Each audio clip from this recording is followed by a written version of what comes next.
mudah melihat tidak mungkin sesuatu berdiri misalnya menjadi sebab tunggal.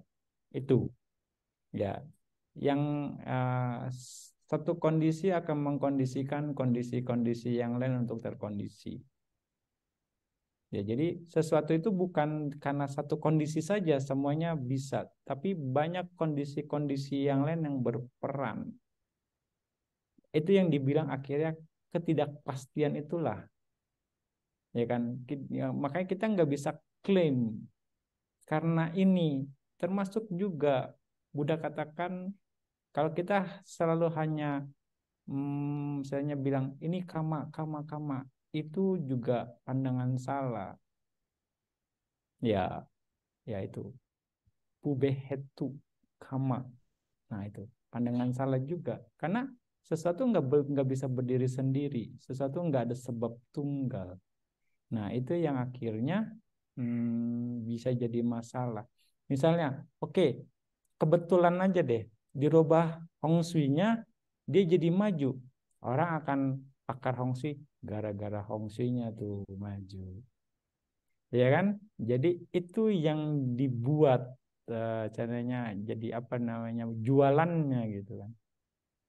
Padahal ketika orang yang kedua, ketiga melakukan hal yang sama belum tentu berhasil, ya kan? Ini yang dibilang kepastian atau ketidakpastian inilah yang udah akhirnya hal-hal yang seperti itu yang menyatakan pasti, Buddha menyatakan sebagai istilahnya sesuatu yang tidak tepat. Bisa dikatakan bisa mica ajiwa kalau mereka mendapatkan penghasilan atau penghidupan dari hal-hal tersebut. Makanya seperti kalau dari sisi damanya nih ya, alinujum, hal-hal yang lain, membaca astronomi atau yang lain itu termasuk penghidupan yang salah mica ajiwa. Makanya para biku tidak diperbolehkan untuk menggunakan itu untuk mendapat makan, untuk mendapat support dari umat, melakukan pengobatan atau yang lain juga.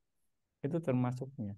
Dan bagaimana itu yang bisa apakah bisa termasuk juga sila bata paramasa?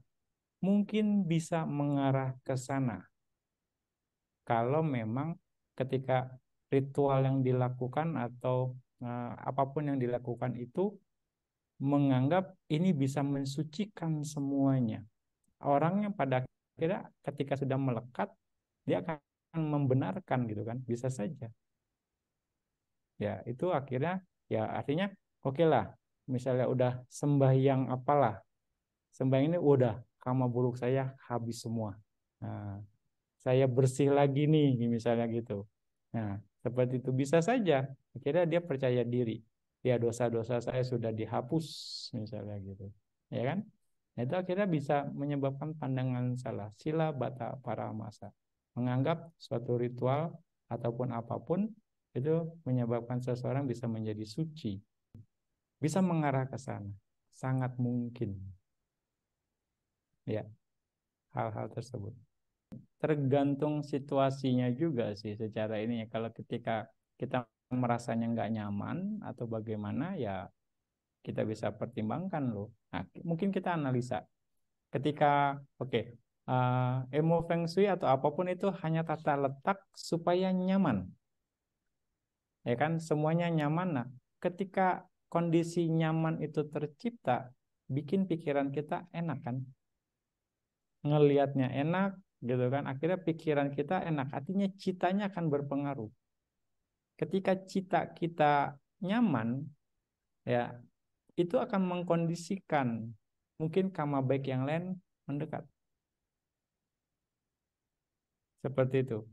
Atau mungkin juga kenyamanan itu tersugesti secara psikologis. Pokoknya tenang deh. Misalnya ya, begini udah, pokoknya semuanya beres. Kita tenang, dengan tenang, karma mendekat. Karma baik, yang kondisi yang baik yang lain untuk akhirnya mendekat. Itu bisa saja terjadi. Itu apa namanya, kemungkinan-kemungkinannya. Kita bicara kemungkinan gitu ya, secara ininya. Untuk bisa memahami ini. Tapi untuk memastikannya, tidak bisa dipastikan. Nanti ujung-ujungnya balik lagi, karma lagi. Ya, artinya Tapi ketika memang ada seseorang yang kamanya kuat, dia pasti akan selalu berada di kondisi yang tepat untuk memperoleh kenyamanan. Salah satunya mungkin ada orang yang jago feng shui. Jadi dimanapun nyaman aja dia akhirnya, karena udah diatur sama orang feng shui-nya itu. Ada kamanya yang mendrive gitu kan. Atau kalaupun nggak ada misalnya orang yang jago feng shui-nya, dia datang ketemu tempat yang memang secara kondisinya nyaman gitu. Ya udah nggak perlu feng shui lagi gitu. Tapi kalau dihubungkan dengan feng, oh ini begini, oh ini begini, oh pantas ini nyaman begini karena ini begini, begini. Jadi dihubung-hubungkan bisa saja, ya kan, secara logika ininya. Tapi ya ini yang nggak bisa memastikan. Nah, nah itulah yang dikatakan bahwa tidak ada yang sebab tunggal di sini. Pengertian anatanya ini, yang akhirnya harus kita bisa terjemahkan dengan baik. Kira-kira begitu kan.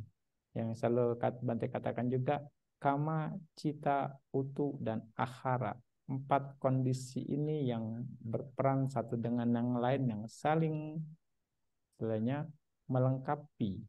Semua bisa berpengaruh. Sedikit banyak ada faktor-faktor atanya mempengaruhi satu dengan yang lain. Artinya bagian ini termasuk bagian dari dhamma niyama itu sendiri. Ya kan? Kira-kira seperti itu.